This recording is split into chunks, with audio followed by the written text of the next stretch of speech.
Kapag naplano mo na, execute mo na. Teka, maliligo muna ako. Ayan, nakaligo na tayo. At game na. 5 years ago, nag-decide ako na magiging negosyante na ako. Kasi nakita ko yung nanay ko na nagbukas ng lugawan. Kaya, aba, pwede pala kami magnegosyo. Magaya nga. Ano to nung pandemic. Bago mag-pandemic, nagtatrabaho ako sa call center. Tapos, yung nanay ko nagbukas ng lugawan. Kaya pag uuwi ako, doon ako pupunta, kakain ako. Tapos, na-realize ko din na pwede pala kami magnegosyo. Ganun pala yun. Syempre, pag negosyante, di ba, parang yaman, bossing, sila yung mga tao na wala masyadong ginagawa sa buhay, kundi mag-delegate, di ba? Kumbaga, puro utak na lang ang gumagana sa negosyante. Ganon yung pagkita ko sa mga negosyante nun.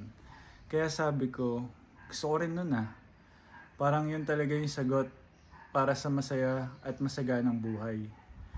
Kaya ayun nga, nung nag-pandemic, lockdown, wala pang pwedeng lumabas, ganun. Kaya nasa call center pa ako nun. Tapos, nung dumating na yung time na pwede na lumabas, nagsimula mag-food business yung mga kaibigan ko. May mga ilang nagsimula, kaya ako rin nagsimula na. Habang nasa call center ako, sinimulan ko yung una kong food business. Shake, shake, shake. Fruit shake yon. Punta ako sa palengke, bili ako ng prutas. Tapos may blender naman si mama, hiniram ko muna. Tapos, ayun. Dahil nga fruit shake yung titinda ko, naisip ko na pangalan, Shake, Shake, Shake. Kasi dun sa dating kay Riza May, di ba? Sarap, sarap, sarap, sarap, na.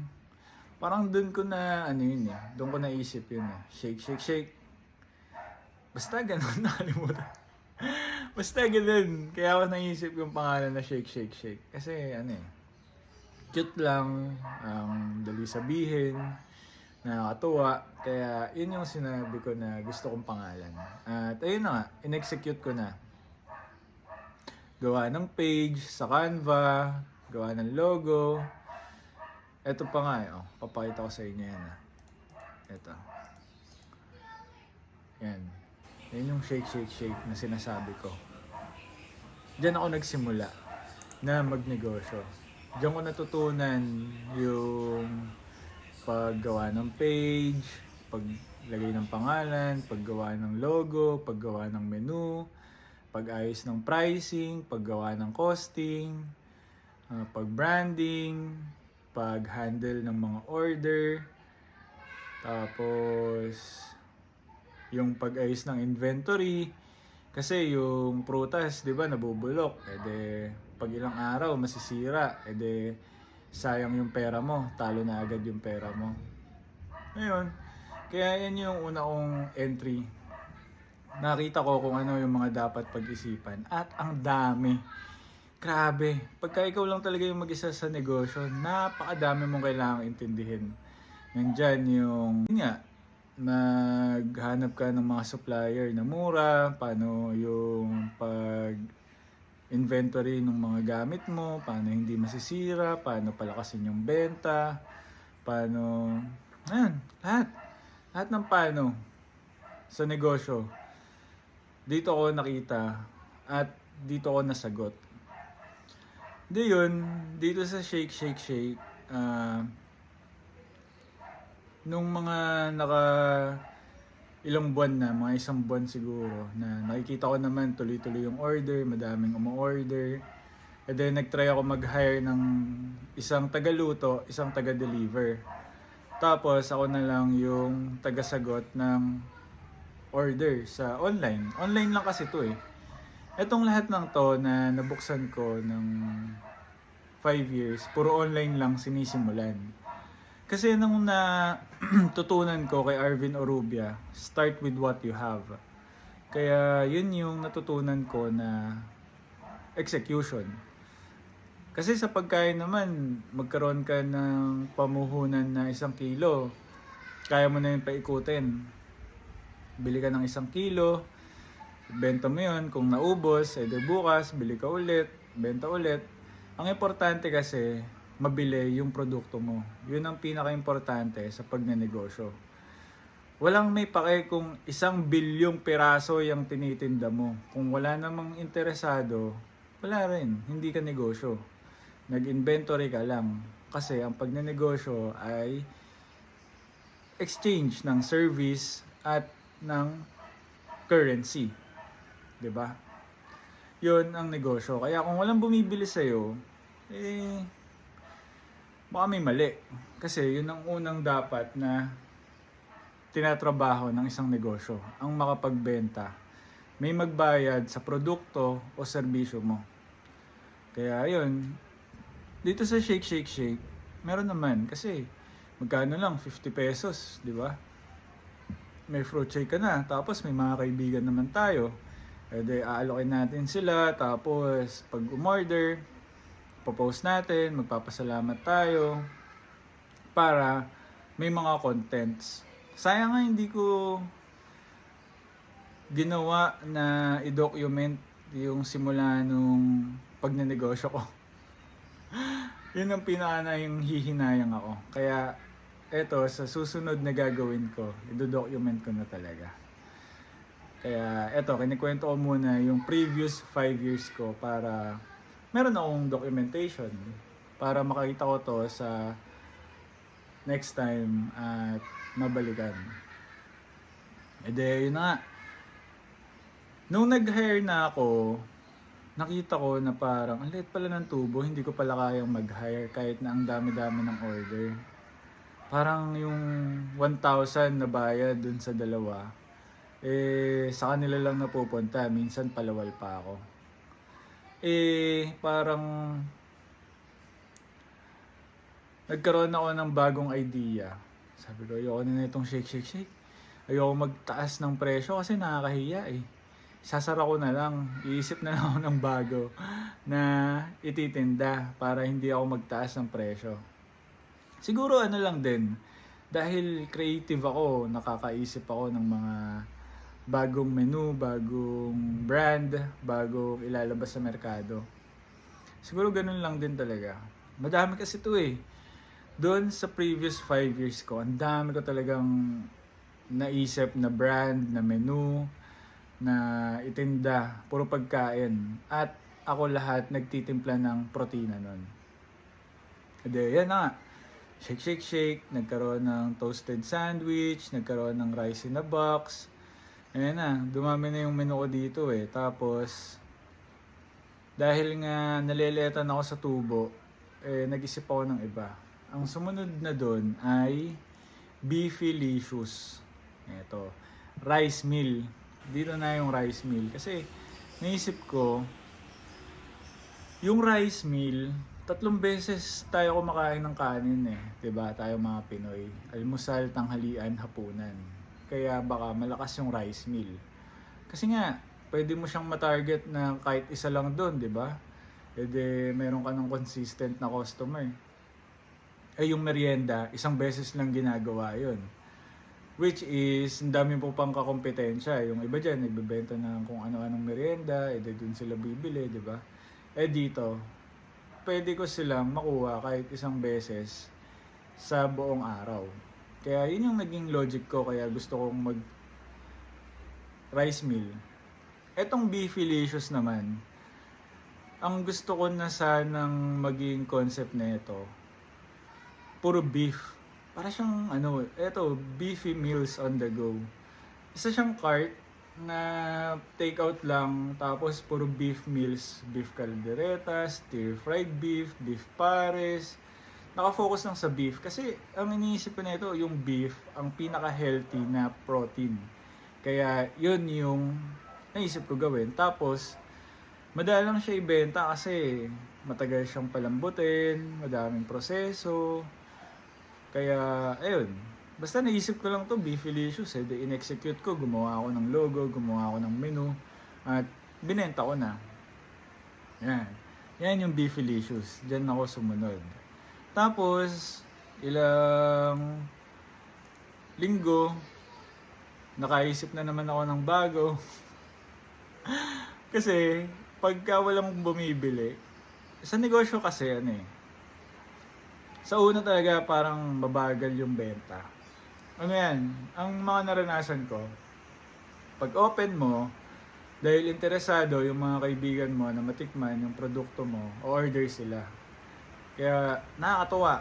Yun yung mga unang linggo, nakakatuwa. Ang daming order, ganyan-ganyan, sinusubukan nila. Tapos, after ng first week, second week na, matitenga. Hindi ko alam kung bakit matitenga. Tapos, hihina yung benta. Siyempre, pag mahina benta, nakakakaba. Ano ba yan? Bakit wala? Ano ba yan? Baka hindi ito yung para sa akin ha. Kaya, nakakaisip ako ng bagong bubuksan. Para bang, hindi to para sa akin. Baka may iba. Kasi nagmamadali din ako na yumaman Para bang gusto ko, yung concept ko, isang linggo pa lang, sumikat na. Kasi ganun yung mga nakikita ko sa social media na sikat yung tinitinda nila, ang daming bumibili, pinipilahan, ganun. Yun yung gusto kong mangyari sa unang linggo. Sa unang linggo pa lang. Malakas na siya. Ganun ako nagmamadali. Kasi may pamilya na ako. Tapos, syempre gusto ko maayos yung buhay. Kaso hindi ganun yung nangyayari. Kaya, sinusubukan ko yung iba na baka yung next product ko, yung winning product. Kaya, wala naman ako masyadong puhunan para pagsabay-sabayin sila. Kaya, sasara ko tong isa, magbubukas ako ng bago. Ganun lang yung ginagawa ko. Kumbaga, papaubos ko muna yung stock, tapos, execute na naman ako ng iba.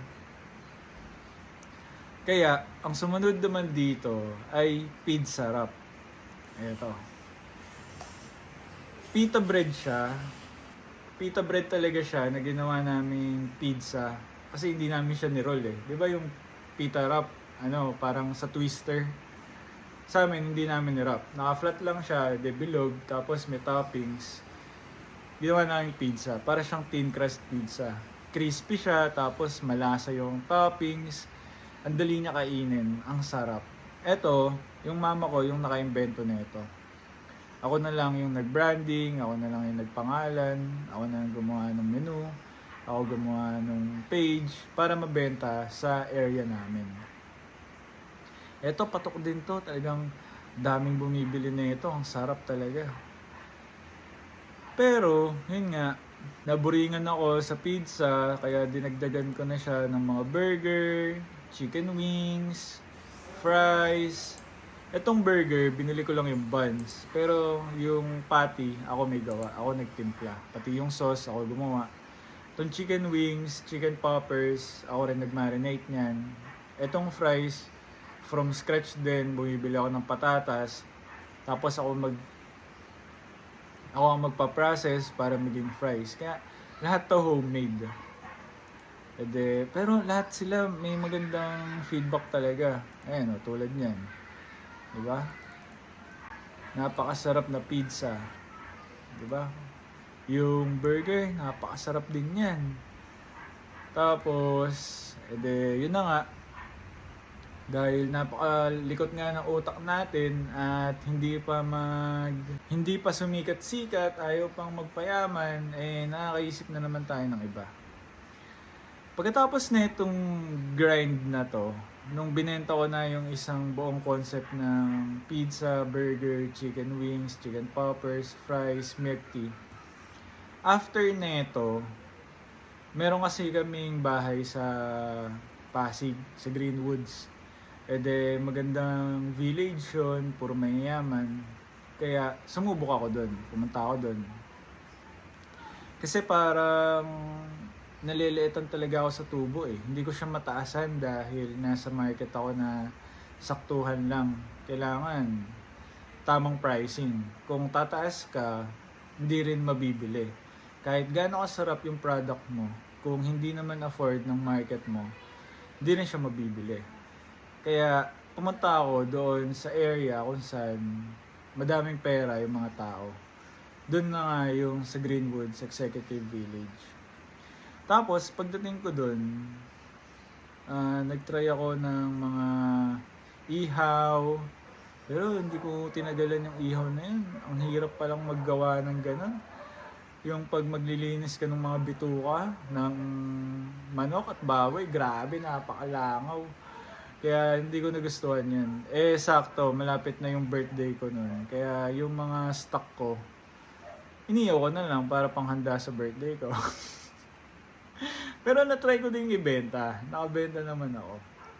Pero hindi ko nga siya talagang inubos. De, yun. Naka-testing din ako ng ihaw. Wala lang page kasi sa labas lang nung gate namin ginawa eh. Tapos, eto, binenta ko rin yan. Yung burger ko, binenta ko rin. Eh, dahil nga makulit ang utak, nakaisip ako ng fries na pot-8-os. Ito naman yung pot-8-os na to. Ito, yan.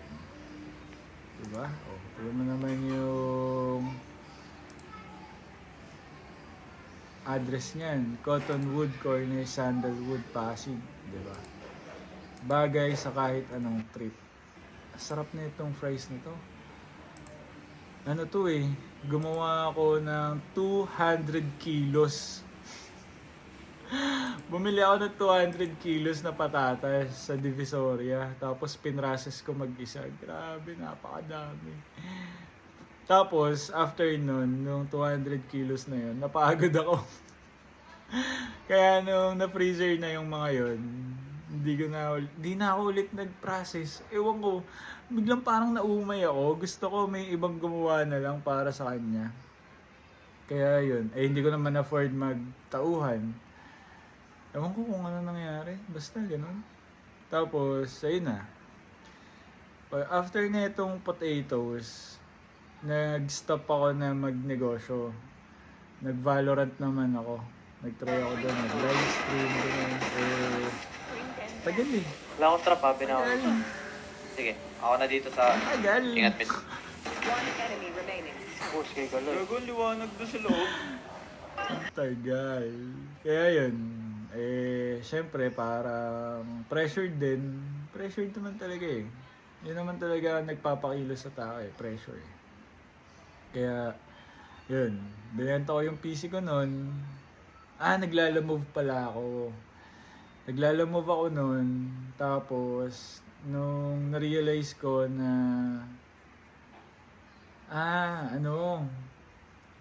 nung naglalamove ako, ginawa ko yun para habang mahilig kasi talaga ako magmotor eh. Nagbagyo ako mag-isa, ganun, nagtatagaytay ako mag-isa. Pinakamalayo ko, nagsagada ako kasama yung tito ko. Mahilig talaga ako magmotor. Eto nga, may totoo ko. Piston ng motor yan. Kaya yun, nung naglalamove ako, ginawa ko yun para nakikinig ako ng mga audiobook. Ng mga self-help books, mga Think and Grow Rich, mga Rich Dad Poor Dad, basta mga audiobooks. Nagpatalino ako nun. Tapos, nag-isip ako, ano ba yung susunod na ininegosyo ko. Tapos, isang gabi na nagdadrive ako, naglalamove ako, naisip ko, blankong papel. Lahat ng bagay nagsimula sa blankong papel. Kumbaga, lahat from scratch talaga eh, di ba? From thoughts to reality. Ganun naman ang nangyayari sa lahat ng bagay eh. Plain yung naisip ko, plain. Nakaisip ako ng brand. Ito sana yung gagawin ko na apparel brand. Plain. Kasi nga lahat ng bagay nagsisimula lang sa idea, di ba? Sa plain. Eto, yan. Eto. Yan. Pero hindi ko ito na-execute eh. Bakit ba? Wala, hindi ko alam kung paano maggawa ng damit eh. Kaya hindi ko siya na-execute. idea lang siya na ginawan ko ng page, tinesting ko. May nag-message nga dyan, bibili siya eh. Pre-order nun, parang, di ko alam, nakalimutan ko na kung ano nangyari. Plain. Ang pinakagusto kong concept nito, yung ano siya, parang magiging movie siya na yung mga, di ba sa movie may mga scene na pwede mong i-screenshot tapos alam mo na agad yung storya niya. Yun yung gusto kong mangyari sa kanya. Plain yung pangalan niya, di ba? Plain. Tapos yung pinaka-plain lang, yung may design. Ayan, katulad yan. Tapos yung scene na yun, ilalabas mo lang dun sa may pinaka-plain na word. Kumbaga, plain siya pero may design sa loob. Parang ganun. Plain siya pero mayroong design sa loob. Nandun sa kaloob-looban yung pinaka-meaning nung design niya. Parang ganun yung concept niya. Tapos, ayun, hindi ko rin naman nagawa. Ayun, wala. Tapos, ayun na. After na itong plain, umuwi na ulit ako sa Ubando. Tapos, nagsimula na, meron akong tropa na may pwesto siya. Tapos, nagsimula kami ng kainan ulit. Yun na kasi yung forte ko eh, kainan eh. Kaya, yun yung madaling buksan. Tapos, hindi rin nag-click. Yung sa area nila parang malalim yung culture na sa bahay lang sila kumakain. Kasi parang siyang ano eh, isa siyang barangay na nasa gitna ng dalawang tulay na mahaba. Tapos isang siyang barangay, diba? Ganon.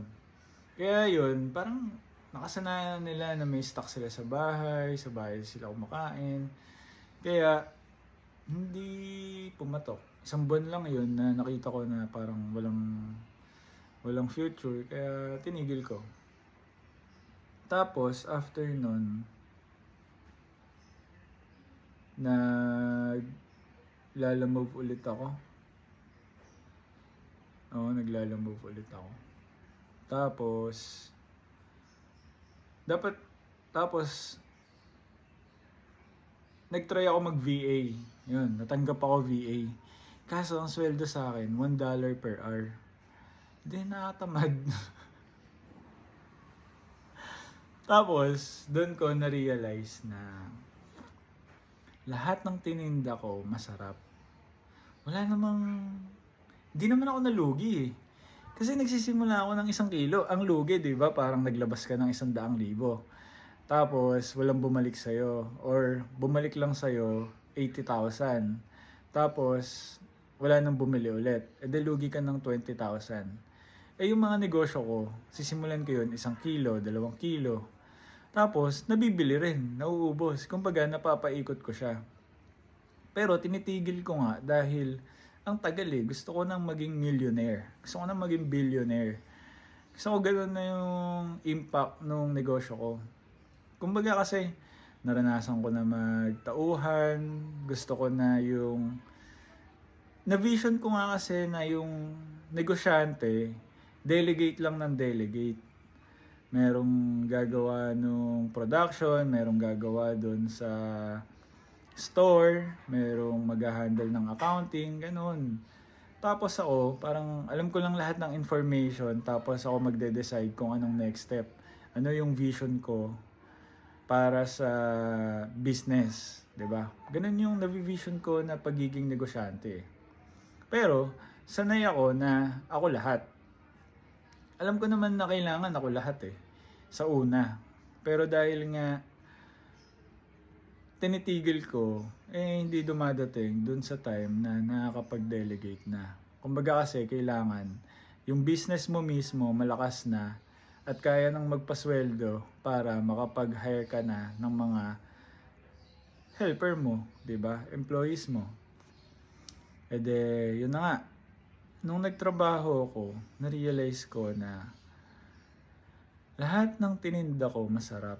Lahat ng feedback maganda. Walang naging error, hindi siya nagsara dahil walang bumibili.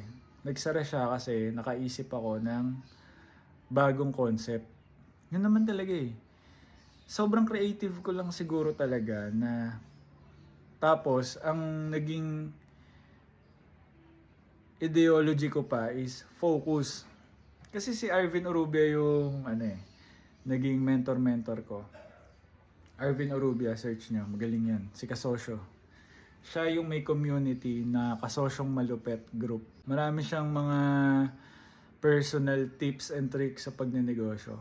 At ang pinaka natutunan ko nga sa kanya, start with what you have at focus. Tulad daw ng mga kilalang fast food chain ngayon. Nagsimula lang sila sa sa burger, tapos fries at milkshake. Yung tatlo lang na yun, di ba? Yung McDo, doon lang sila nagsimula. Tapos lumaki na ng lumaki. Pinasikat muna nila yon bago sila nagdagdag. Ganon.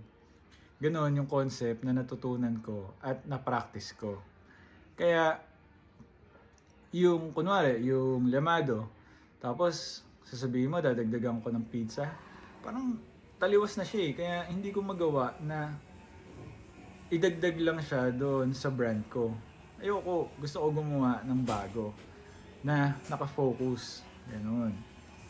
Pero kung babalikan, lahat yon, lahat ng mga tininda ko, tapos meron akong puhunan, meron akong kapital, sobrang dali lang nilang i-execute. Kasi nga, stall lang naman sila eh. Isang tao na magtitinda dun sa stall, gagana na siya. Yun, yung nakikita ko na sistema dun sa mga tininda kong pagkain. Kasi parang ayoko nung mga restaurant type eh. Kailangan mo mag-hire ng 5 tao para mag-open ka. Tapos baka wala namang pumunta.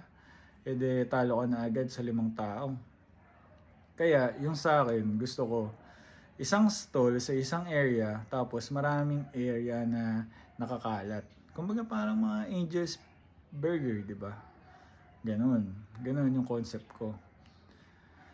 Tapos, ayun na nga, di ba? Nagtrabaho ko. Tapos na-realize ko nga na wala namang mali eh. Ang mali lang naman, tinitigil ko eh. Kaya, ito yung huli kong binuksan na kainan. Tapa de Horsey.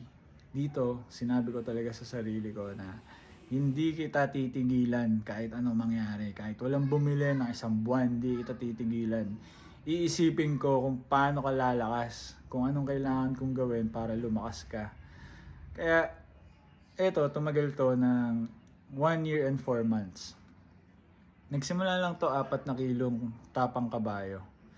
Pumunta ako sa Malabon, tapos bili ako ng 4 na kilo. Tapos, sanay naman na ako mag-marinate eh. Dami na ako na-marinate. Nakapag-marinate na ako ng beef, chicken, pork. Lahat yan na-marinate ko na, nasubukan ko na. Meron na akong tested na recipe. Kaya, yun lang, ginawa ko yun. Minarinate ko siya. Noong una, dami ko pang nilagay. Meron pang mga kalamansi, meron pang kung ano-ano. Tapos, hanggang sa habang ginagawa ko siya ng ginagawa, patuloy-tuloy, nakuha ko rin yung tamang recipe niya. Kaya, ayun. Nagsimula ako 4 na kilo. Minarinate ko siya for 24 hours. Tapos, dahil nga 24 hours yung marinate niya, bumili pa ako kinabukasan ng 4 na kilo para pang bukas. Kasi yung kahapon na binili ko, ngayon ko lang maluluto. Kaya bukas, kailangan ko ulit ng stock. 24 hours nga yung marinate. Kaya kailangan i-marinate ko na siya ngayon para mabenta ko siya bukas. Ganun. Yun yung kapital ko. Doon ako nagsimula. Yung minarinate ko kahapon, niluto ko na ngayon, binenta ko na. Yun lang talaga, tapang kabayo lang, short order. Nabenta naman, nabili, naubos. Maganda yung feedback, maganda yung feedback. Kaya, tinuloy-tuloy ko na. Tapos, habang ganun nga, yung mga kinikita ko, re-reinvest ko lang sa negosyo, Bili ako ng mga burner, bili ako ng mga lalagyan, bili ako ng mga gamit para dumami yung production ko. Kasi yung production ko pang tapang kabayo lang eh. Yun lang talaga yung kaya kong i-produce eh. Meron lang ako single burner. Eh, kailangan kong maging silog. Kasi yun eh, silog yung concept ko talaga eh. Kasi nakita ko dito sa area namin na ang daming silog tapos ang tatagal na nila. Kaya ibig sabihin nun, nabubuhay sila, 'di ba? Kahit marami sila, nabubuhay. Merong market. Dahil yun, nakabenta, bili ng double burner, nagkaroon ng extra burner para sa sinangag, ayun, naging horsey, tapang kabayo at sinangag. Horsey kasi nga kabayo, di ba? Hor.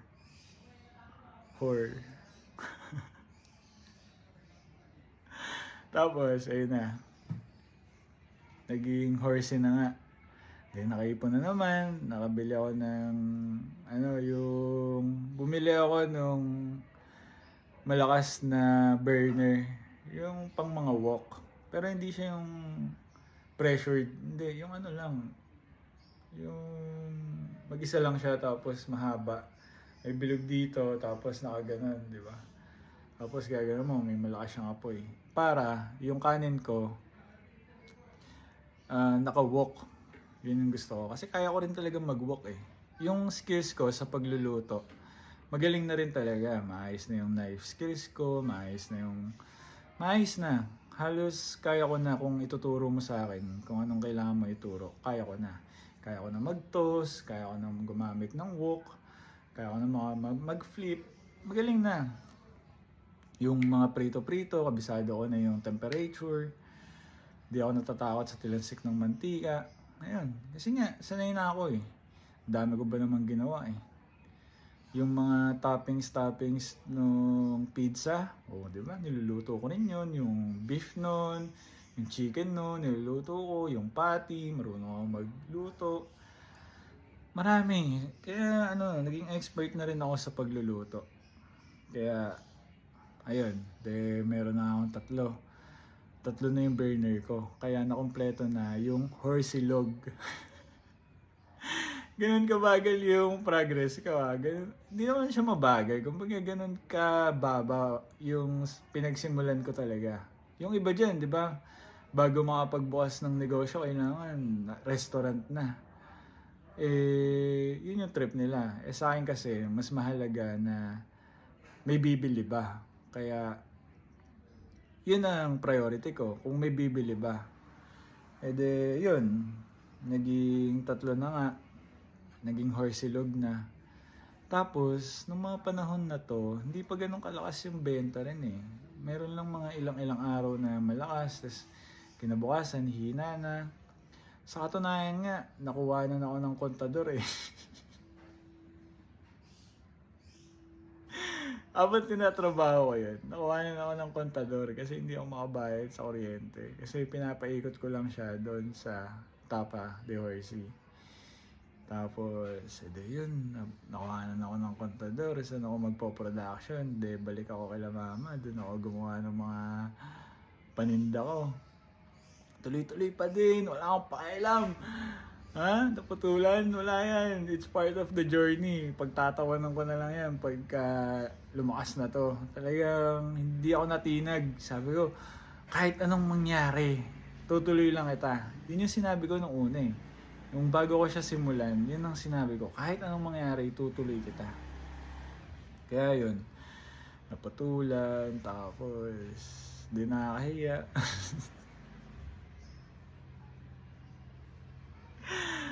Yun. Tapos, nakahiram ako kay Airpat na pambayad ng kuryente. Pag pala naputulan, hindi pala agad babalik yun. 2 weeks pa bago mabalik. Kaya alam ko kung paano mag-apply ulit ng kontador. Tapos, yun. Okay na. Tuloy-tuloy lang. Parang, hindi naman ako hindi ko naman siya dinamdam eh. Sabi nila, naku, pag-uusapan kayo niyan, ganyan-ganyan, kakalat yan. Sabi ko kay la mama, anong gagawin ko? Iiyak ako? Magmamakaawa ako sa kanila na, oh, please po, wag niyo po ako pag-usapan. Sa nangyari na di ba? Di ako, tuloy-tuloy ko lang. Tapos, ayun, pagtapos nun, okay na, bumalik naman yung kuryente, nakabalik kami dun sa tinitira namin. Tapos, tuloy-tuloy lang. Hanggang sa nag-ulam kami ng Shanghai. Tapos, naisip ko, nalagyan siya ng cheese. Doon na naimbento yung cheesy pork Shanghai ng Tapa de Horsey. Yun na yung pangalawang menu. Nung nabuksan ko na yung cheesy pork Shanghai, lumakas na yung order. Kasi dalawa na meron ng combo, may tapa, tapos Shanghai, tas sinangag. Merong tapa, Shanghai, tapos itlog, sinangag. Tapos yung horsilog, siyangsilog, ayan. Tapos may a la carte na rin ng tapang kabayo, tsaka Shanghai lang. Yun, sarap na. Tapos, yun na, unti-unti, lumalakas na, may panggastos na, nakakabayad na sa bills, nakakabayad na sa kailangan bayaran. Hindi na naman problema masyado sa pera. Tapos, nagdagdag ulit ako ng pork chop, breaded pork chop. Tapos, dun na, yun na yung pinaka-finaling menu ko. Tapang kabayo, Shanghai, tsaka breaded pork chop. Tapos, tuloy-tuloy lang, ganun, tuloy-tuloy lang. Hanggang sa isang araw, may nagbukas na for rent sa tabing kalsada na maliit lang na pwesto, pero tabing kalsada. Tapos, doon ako nakapagtayo ng Tapa de Horsey. Yun, di ba? From 4 kilos na panimula, naging tindahan na. Tapos, nung naging tindahan na siya, kumuha na ako ng tao, tapos may delivery rider na rin ako, meron na akong tagaluto doon. Lumakas na yung tindi, nakikita na sa daan Kaya may mga walk-in na, tapos lumakas din yung online kasi yung mga tao sa daan nakikita na ako. At masarap naman kasi talaga binabalik-balikan talaga, kailangan lang talagang matikman. Ayun tingnan mo tong feedback na to, kung gaano kasarap yan. Nagde-deliver nga ako tapos di ba nadala ko na yung pagkain sa kanila, malayo pa yung pauwi ko. Habang kinakain nila, napapa-message na agad sila sa page, tapos mag-feedback na, thank you po, ang sarap. Tapos habang bumabiyaya ko nun, sumisigaw ako dun sa helmet ko, ang sarap! Di ba? Ang sarap sa pakiramdam. Talagang masarap nga lahat ng mga ginawa ko. Walang magsasabi na hindi. Promise. Lahat ng mga nakatikim, lahat sila sinasabi, ibalik mo nga yung ganun, namimiss ko na yung ganun. Tapos,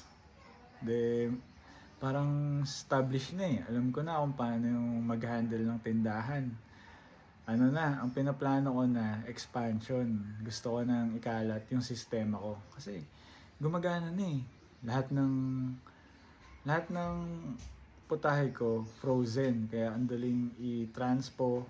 Tapos magsasangag ka lang dun sa tindahan. Tapos may itlog lang. Okay na, di ba? Lahat pa yun, ang dali-dali i-store. Kasi nga frozen. Tapos yung farm nila, hindi naman ganun kahirap, di ba? Kaya, pakalat na. Yun na yung next step ko. Kaso, nagkaroon ako ng bato sa abdo. Nung nagkaroon ako ng bato sa abdo, na-realize ko na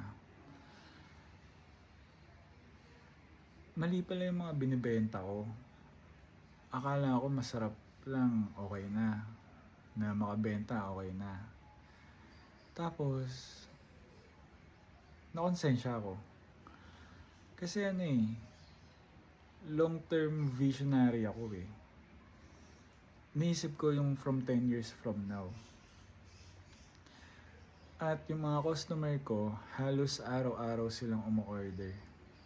At kailangan sa kainan talagang mabenta yung pagkain mo para kumita ka syempre. Ang goal natin dito ay yumaman, makabenta ng marami hanggang sa yumaman.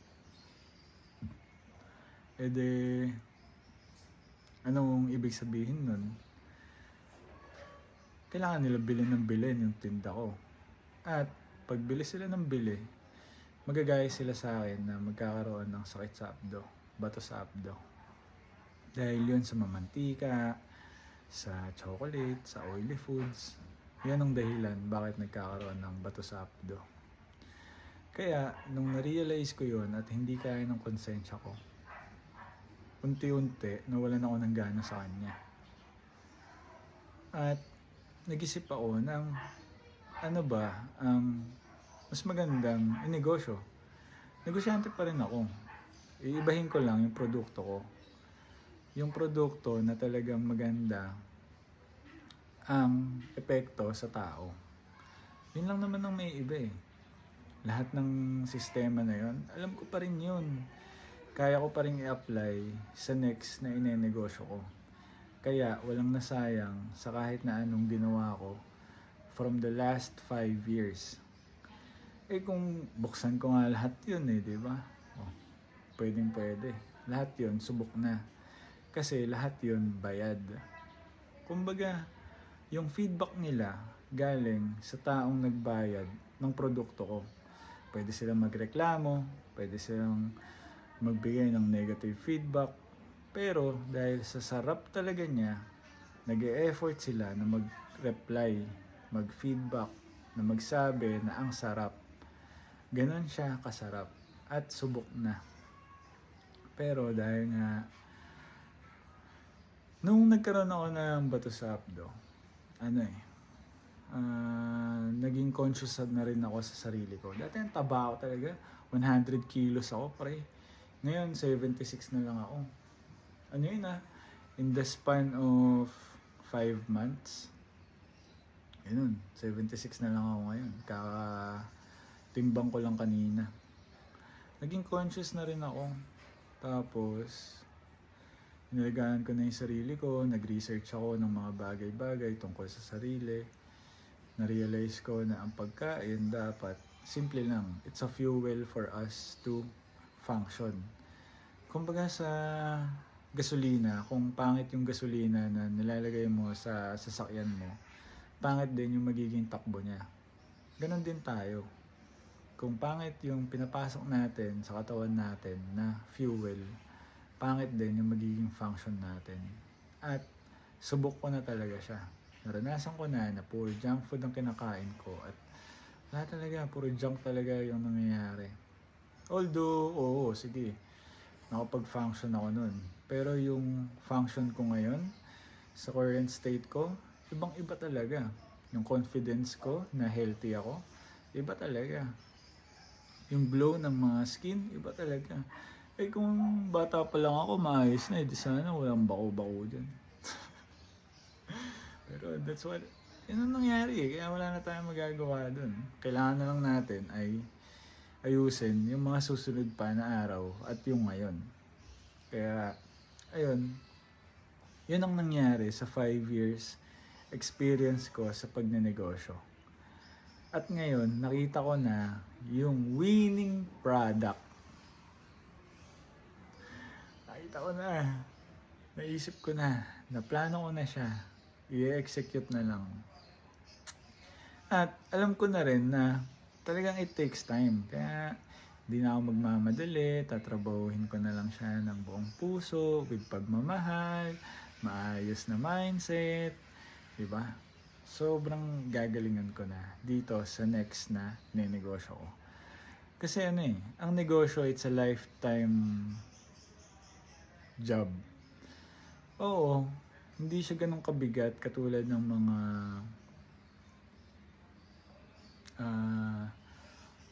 physical work. Kasi nga, pagka na-establish mo na yung business, delegate na lang yan. Ikaw na lang yung magsasabi kung anong gagawin, tapos may gagawa na para sa'yo. Kasi, ang business ay nagpo-provide ng job para sa ibang tao. Kung ikaw lahat yan, hindi ka nakakapag-share ng blessings mo. Kaya, mandatory talaga na i-delegate mo yan para yung mga tao magkaroon ng trabaho at may pagkakakitaan. Yun talaga ang business. Kaya ako, may pruweba na rin ako na hindi ako para sa pera lang.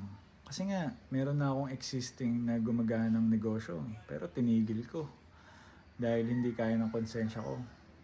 Kaya, yun talaga yung personality ko. Gusto ko makapagsilbi ng maayos. Kasi takot ako sa karma, gusto ko mahal ako ng Diyos, gusto ko tama yung mga ginagawa ko. Yung karma kasi hindi lang naman yan sa akin eh. Pwedeng madamay yung pamilya ko. Doon ibuhos yung karma, di ba? Eh, ayokong i-take yung risk. At mabait talaga ako eh. Yun talaga ako, mabait talaga ako eh. Hindi ko kayang maka-apekto ng negatibo sa ibang tao. Kaya, etong gagawin ko. Sobrang positibo. At gagalingan ko talaga. Gagalingan ko talaga. Ito yung space wide. Bukas, ikikwento ko naman kung ano ang kwento ng space wide at ang plano ko. Alam ko na eh, na kailangan lang talaga siya trabahuhin for a lifetime. At hindi naman masasabi kung maging success o hindi, pero kailangan matrabahuhin talaga. Kaya doon lang tayo mag-focus sa trabaho. Galingan natin, itama natin yung mindset natin, tama natin yung intention natin, at darating yung araw na magsasucess din tayo. At sobrang saya ko kasi madodocument ko siya from day one. Kaya samahan niyo ako sa aking journey, space-wide, more life to all.